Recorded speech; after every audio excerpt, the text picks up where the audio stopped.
La semana pasada nuestra invitada explicó que la vesícula tiene como función fundamental almacenar la bilis que se produce en el hígado para favorecer la absorción de las grasas presentes en los alimentos. Insistió en que la formación de cálculos se debe al mal funcionamiento de la vesícula biliar y su mecanismo de excreción. La presencia de cálculos en la vesícula puede ser una urgencia médica. Por eso lo ideal cuando aparecen estas piedras es extirpar la glándula. Pero, ¿qué características tiene la cirugía de vesícula? ¿Qué parte del organismo sustituye las funciones de esta una vez extirpada? ¿Puede, después de operado el paciente, hacer una vida normal? En Mitos de la Salud dialogamos sobre litiasis vesicular con Vivian García y una voz autorizada de la cirugía en Cuba. Gracias, León, por tu presentación una vez más y bienvenido a Mitos de la Salud, el programa donde se dan la mano mente y corazón. Habíamos prometido la pasada semana continuar el diálogo relacionado con la litiasis vesicular o popularmente como se le conoce, cálculos en la vesícula. Otra vez con nosotros esa voz autorizada de la cirugía en Cuba. Estoy hablando de la doctora en ciencias Nersa Enic Peña, especialista de segundo grado en cirugía general, máster en urgencias médicas, profesora titular de cirugía general e investigadora auxiliar. Buenas tardes, doctora. Buenas tardes, Vivian. Bienvenida una vez más. Muchas gracias por permitirme estar una vez más con ustedes. Doctora, el mito que desentrañamos, voy a quizás a iniciar por el final de nuestro programa la semana pasada.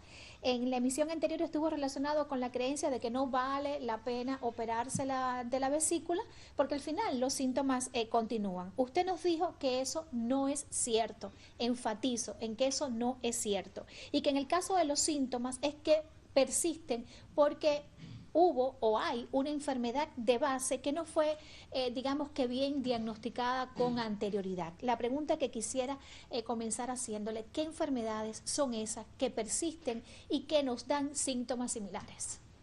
Bueno, asimismo, como dijimos en el programa anterior, hay síntomas similares para varias enfermedades, que no solo es la litiasis vesicular. Y entre estas enfermedades tenemos las úlceras, tenemos la gastritis, la duodenitis, las duodenitis y otras enfermedades de tipo parasitario incluso del sistema digestivo, pero que fundamentalmente tienen especificidades cada una, que le corresponde a los médicos desentrañar esas especificidades y llegar al diagnóstico preciso de qué enfermedad está teniendo el paciente y qué enfermedad tenemos que tratar, para así no pensar después los pacientes que llegan a veces a uno con una ecografía que dice que tiene litiasis vesicular y ya lo etiquetan como litiasis vesicular. La población, el paciente, una vez que ve un ultrasonido que dice que tiene litiasis, pues ya quiere tener una conducta definitiva con la litiasis, a veces sin necesidad de que esa conducta sea quirúrgica. Le corresponde al médico, repito, aclarar, definir bien si es la litiasis la causante de los síntomas, que ya les dijimos que son muy similares, como por ejemplo ardor, sensación de repletura y intolerancia a alimentos grasos, o si son estas otras enfermedades de las cuales te hablé antes de hablar de la litiasis vesicular. Bueno, vamos a aprovechar para reiterar nuestro número telefónico, sabes, la oportunidad te la ofrecemos ahora mismo, 24 45 34 47, estamos absolutamente en vivo y la pasada semana hubo muchísimas llamadas y preguntas que hoy, en la medida de lo posible, vamos a ir respondiendo gradualmente. Por supuesto que vamos a desentrañar otro de los mitos relacionados con la litiasis vesicular o cálculos en la vesícula. Entre más pequeño sea el cálculo, es mucho mejor. Una pequeña pausa, enseguida continuamos.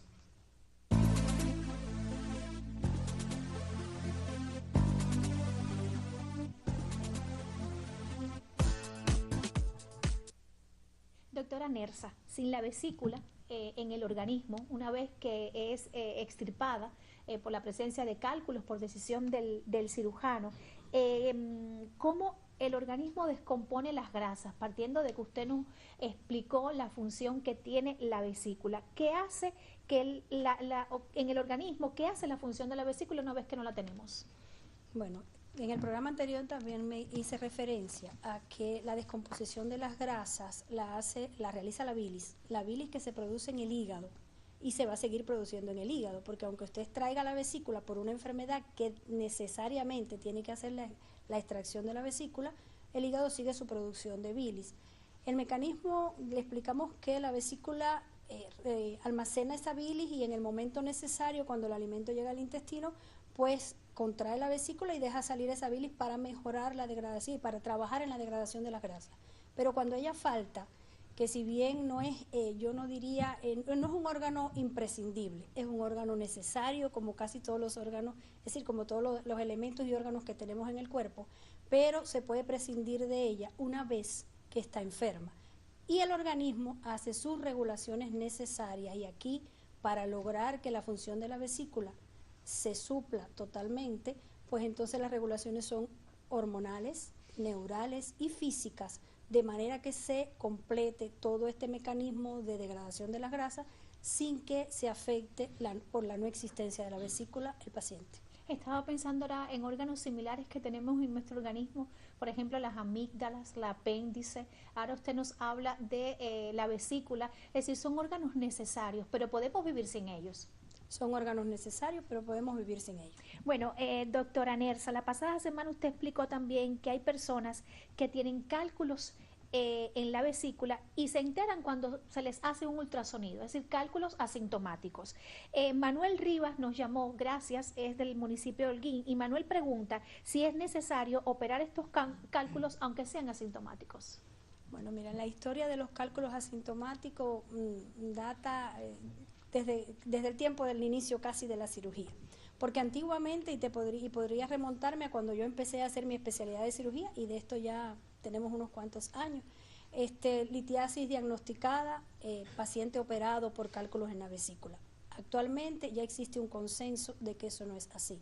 Si el paciente tiene litiasis o cálculos o piedra, como lo conoce la población, asintomática, que es una de las formas de tenerlo, porque pueden tener síntomas o pueden llegar a nosotros con complicaciones, que es ya la etapa más avanzada.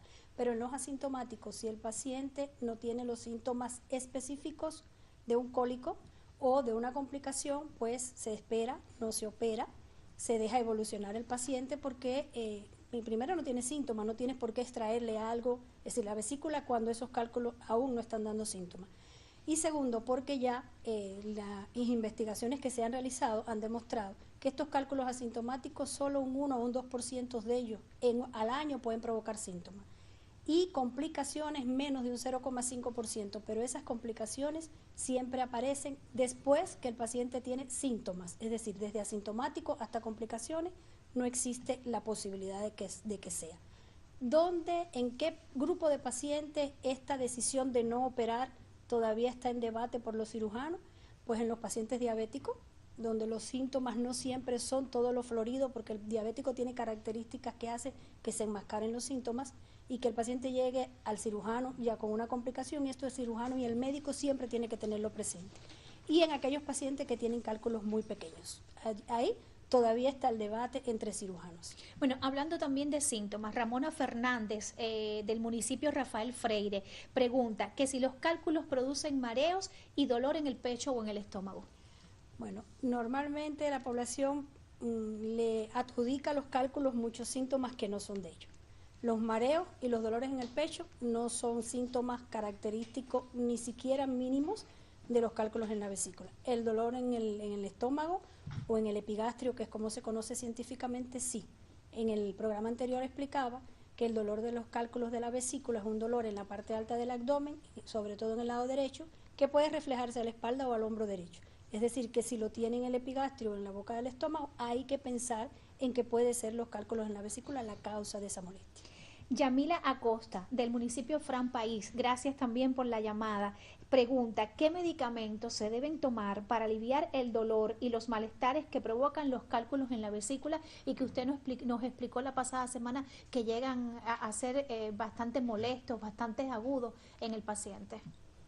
Bueno, existen medicamentos que la población conoce y que en ocasiones pueden tomarlos para aliviar los síntomas, pero si fuera a hablar de algo que va a impedir que aparezca el dolor fuerte y este cólico, pues hablaría de la dieta, que es lo primero que tiene que tener cuidado el paciente que tiene cálculos en la vesícula, los alimentos grasos. Estamos hablando, es decir, los alimentos colecistoquinéticos, que son aquellos alimentos que hacen contraer la vesícula y por lo tanto pueden provocar que el cálculo se impacte y el dolor de la vesícula biliar por cálculo. Y estos alimentos son los alimentos lácteos, la carne de puerco, el maní, los granos, hay que evitar estos alimentos, no el chocolate, no ya como medicamento, sino con la ingesta de ellos.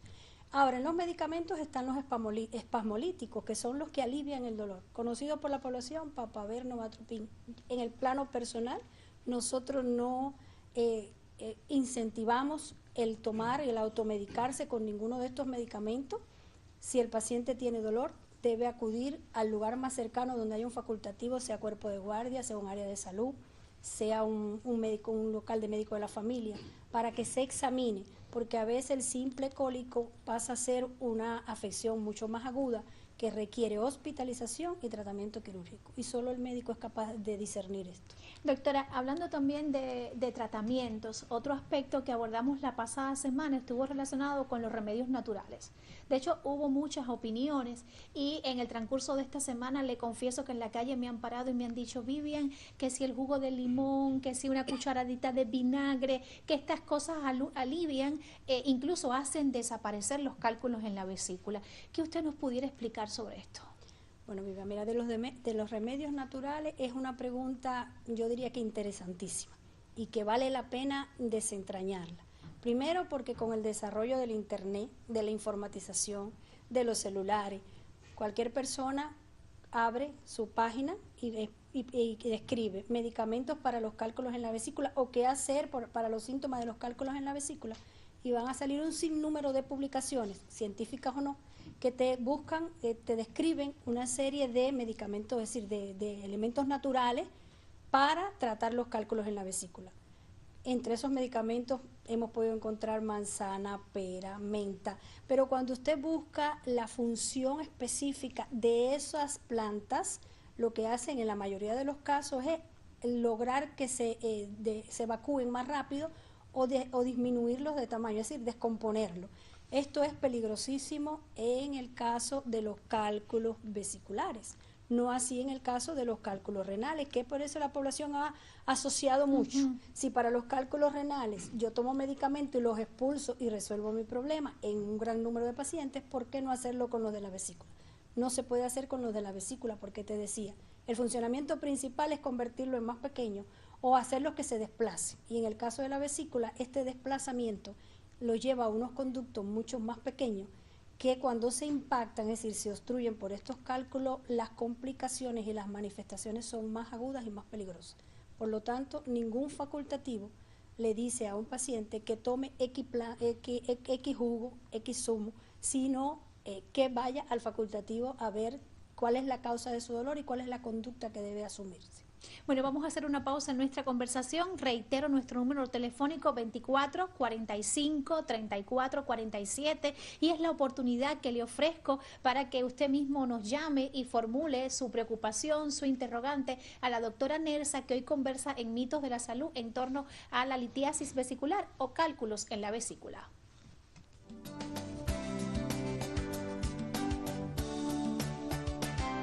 Muy buenas tardes.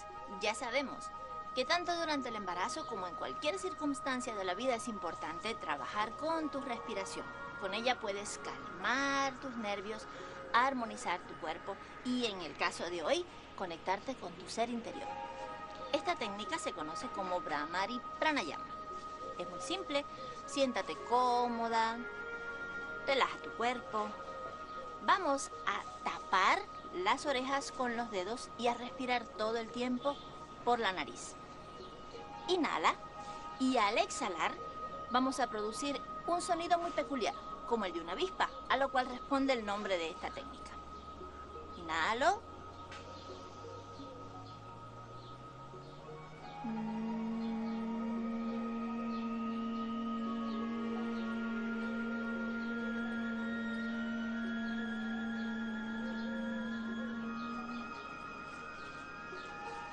Inhalando por la nariz y zumba como un abejorro al exhalar.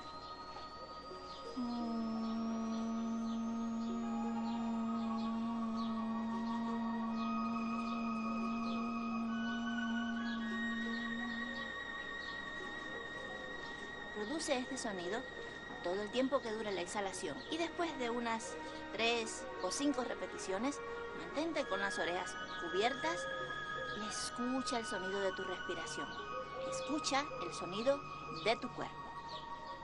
Puedes repetirlo un par de veces al día y notarás cómo se armoniza tu cuerpo, tu respiración, cómo se calma. Espero que lo disfrutes, que te ayude. Nos vemos en 7 días.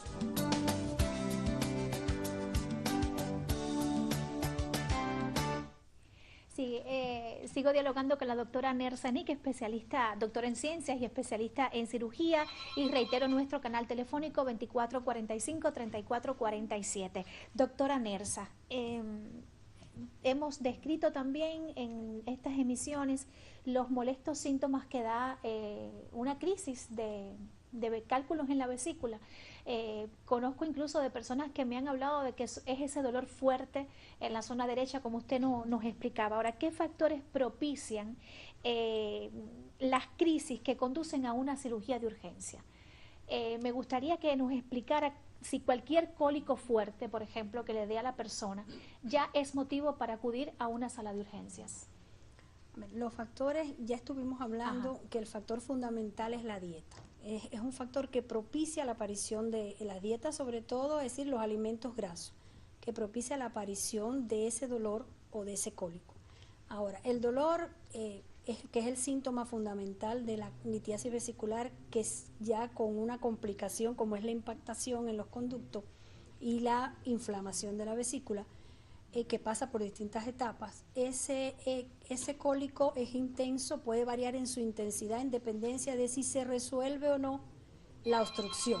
Es decir, puede ser que el cálculo haya obstruido el conducto, pero con esa misma contracción de la vesícula se logre volver a desplazar hacia la vesícula y el conducto, es decir, el dolor cesa espontáneamente, o que con medicamentos administrados por los facultativos se logre también que el cálculo se desplace nuevamente hacia el fondo vesicular o el cuerpo y se alivie el cólico. En este caso no se opera de urgencia, pero si el cólico se mantiene, si el cólico no se alivia a pesar de los tratamientos puestos por los facultativos o se asocia con otros síntomas como náusea, como mayor molestia, como fiebre, y se mantiene por más de 6 horas sin alivio, entonces ya tiene indicación de tratamiento quirúrgico. ¿Puede aparecer vómitos también? Pueden aparecer vómitos también, primero náuseas y después vómitos, pero pueden aparecer. ¿Y fiebre, me decías? Sí, puede aparecer fiebre, pero la fiebre es un signo ya de mayor complicación o mayor proceso, un proceso inflamatorio aún mayor,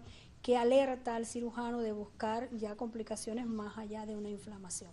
Doctora Nersa, también recibimos varias llamadas aquí, agrupé como 3 llamadas relacionadas con la explicación de las técnicas que actualmente se emplean en la cirugía de litiasis vesicular. Hay personas que tienen miedo a operarse, tienen mucho temor porque desconocen los riesgos que tienen este tipo de cirugía o las ventajas, por ejemplo, que tiene la de mínimo acceso. Bueno, más que riesgo del tipo de cirugía, pienso que todos los humanos tenemos temor a enfrentar algo que desconocemos, y más si eso que desconocemos implica una agresión a nuestro cuerpo, como es la cirugía, ¿verdad? Pero cuando la vesícula se enferma, se inflama, que es con la colecistitis aguda, que es la enfermedad que provoca, es decir, el nombre de la enfermedad que provocan los cálculos cuando inflaman la vesícula, el tratamiento es quirúrgico. Lo que hay es que explicarle al paciente que esta es la solución para su enfermedad. Hay que, por supuesto, intercambiar con él cuáles son las ventajas, que las ventajas son máximas, qué posibles complicaciones pueden aparecer, cómo es la operación, qué riesgos se asumen, qué va a hacer el cirujano en cada momento y, por supuesto, cómo le va a beneficiar el extraer ese órgano que ya está inflamado, que de dejarlo puede complicarse incluso hasta llegar a perforarse y producir una peritonitis si usted no actúa en el momento adecuado. En cuanto a las técnicas quirúrgicas, están descritas y se hacen desde hace mucho tiempo. Desde que por primera vez se describió en la literatura la operación de la vesícula, que es extraer la vesícula, que se llama científicamente colecistectomía, que fue en 1882, hasta la actualidad es el mismo procedimiento. ¿Qué es lo que ha variado con la técnica a realizar? Pues ha variado la forma de acceder, es decir, de llegar hasta la vesícula. ¿Y qué ha influido en esto? El desarrollo de la tecnología, de la tecnología de la informatización, el desarrollo de los instrumentos quirúrgicos, de la tecnología del vídeo, que ha permitido que se unan cámaras con instrumentos específicos que maximizan la visión del cirujano dentro de un campo que se amplía incluso con gases como el CO2, que la población conoce porque es el que se usa para la cerveza, ¿verdad? Ese mismo gas es el que se usa para que se amplíe la cavidad y poder entonces hacer la técnica quirúrgica descrita desde hace más de un siglo, que es la misma que se hace por cirugía convencional, la que se hace por cirugía de mínimo acceso. ¿Qué ventajas tiene la cirugía videolaparoscópica o de mínimo acceso? Las pequeñas incisiones en comparación con la otra. Que son de apenas 1 centímetro. Que son de apenas 1 centímetro o medio centímetro, de 3 a 4 incisiones, que el paciente tiene muy poco dolor postoperatorio, que se recupera en menos de 3 o 4 horas, que se va a su trabajo en 48, 72 horas, aunque normalmente está 15 días, y que se reincorpora a su labor social inmediatamente. Muchas ventajas, sin duda. ¿En qué caso no es posible una cirugía de mínimo acceso? Bueno, al principio de su comienzo, la cirugía de mínimo acceso se desarrolló en el siglo pasado, en la década de los 90, y como todo lo que comienza tenía contraindicaciones relativas y absolutas, es decir, había varios momentos o especificidades en las que no se podía realizar, pero con el desarrollo y la habilidad adquirida por los cirujanos, esas contraindicaciones que quedan ya para la cirugía de mínimo acceso son 2. Primero, enfermedades respiratorias o cardiovasculares invalidantes, que si usted le está llenando de aire el abdomen, comprime con eso el corazón y los pulmones, y si tiene alguna enfermedad de base, pues eso puede agravar esa enfermedad de base. Por lo tanto, el paciente tiene que estar muy compensado para poderlo operar si tiene alguna de estas enfermedades. Y en el caso de trastornos en la coagulación muy severos, que tampoco puedan resolverse con tratamiento. Pero el trastorno de la coagulación severo también es una contraindicación para la cirugía que no es de mínimo acceso. Oiga, acláreme una duda. ¿Un paciente con vesícula inflamada puede operarse? La indicación de la operación, una de las indicaciones de la operación de los cálculos en la vesícula es la inflamación, que es el proceso agudo, y se opera de urgencia en las primeras 72 horas, con los mismos riesgos y posibles complicaciones que cuando usted opera una litiasis vesicular que aún no se ha complicado.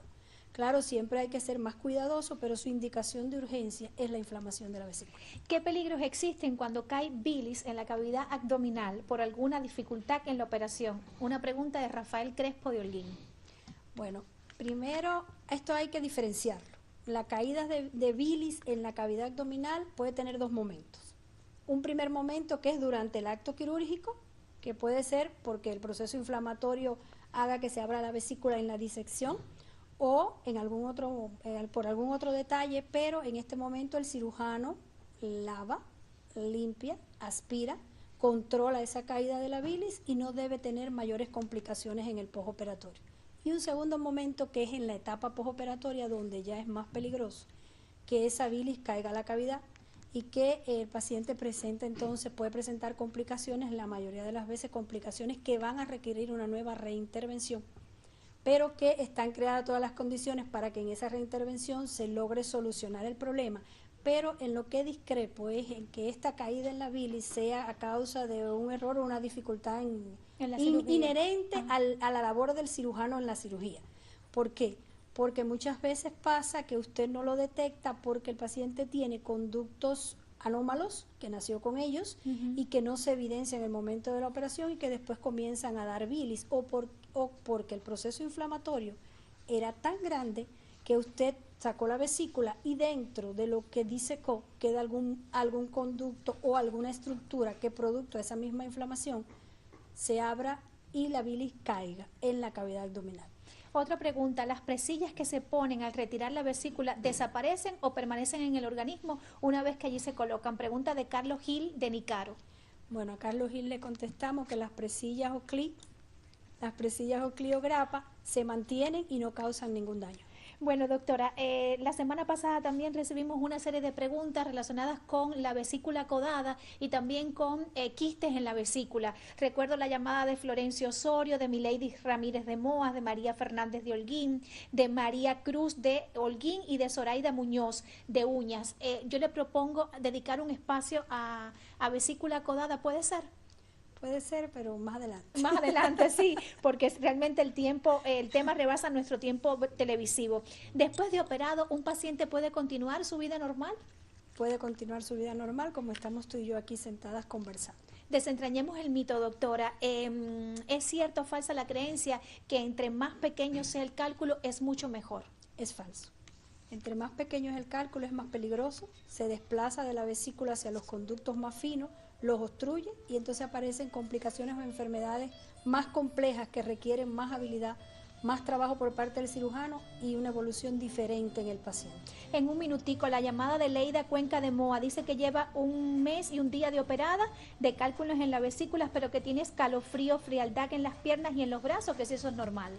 Bueno, tiene primero que ir a su facultativo, porque no es normal que alguien tenga escalofrío, pero además después de 1 mes de operada de vesícula hay que definir si es a causa de la operación, que no debe ser, o si tiene alguna enfermedad que está ahora ocurriendo en su organismo y que tiene que definirse. Bueno, Leticia, gracias por llamarnos y también la llamada de Odalis Escalonas, las preguntas que nos hacen fueron respondidas en el programa. Gracias, doctora Nersa, por dedicarnos esta segunda emisión y bueno, haga el compromiso con nosotros para más adelante hablar entonces de vesícula acodada y de pólipos vesiculares. Gracias a usted por acompañarnos. Excelente tarde-noche. Hasta mañana. En próximas emisiones dialogaremos sobre trombosis venosa profunda.